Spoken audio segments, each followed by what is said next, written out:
Hey, good afternoon, everybody. I had a call with a new client today, and this issue comes up more often than it should. And I wanted to share it with you. So if you're a real estate investor who also has a business or a W-2 job, you really need to pay attention to this, because this gentleman has a high-paying W-2, but he also has a few rental properties. And on his tax return, both this previous year and the year before, two different CPAs had done it incorrectly.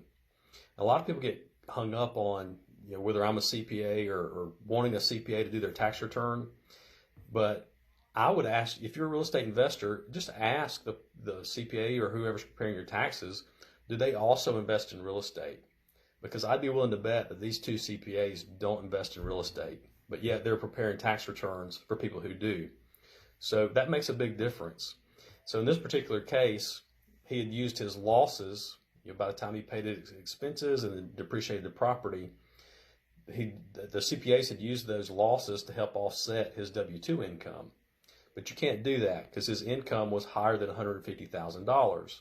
So once your income reaches that amount and gets higher, you have to become what's called a real estate professional. And in order to be a real estate professional, there's some criteria you have to meet. One of the criteria is you have to work 750 hours engaged in that rental or the real estate activity.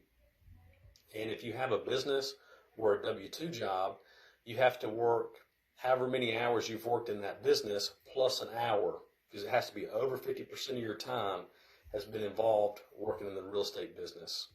So, for example, if he worked 2,000 hours over the course of the year, he'd have to work 2,001 hours in order to use those losses to offset his W-2 income. So that's important to know.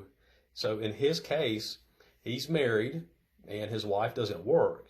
So what we're going to do for the strategy is get her the required hours this coming year. She'll document it, all the hours she spends working in the real estate business. And then once she reaches that 750-hour threshold, they'll be able to use those losses to offset that active income from his W-2 the right way, where he can sleep well at night. So if you have any questions, I'll be glad to talk with you, or send me a message or go to the link above. Take care.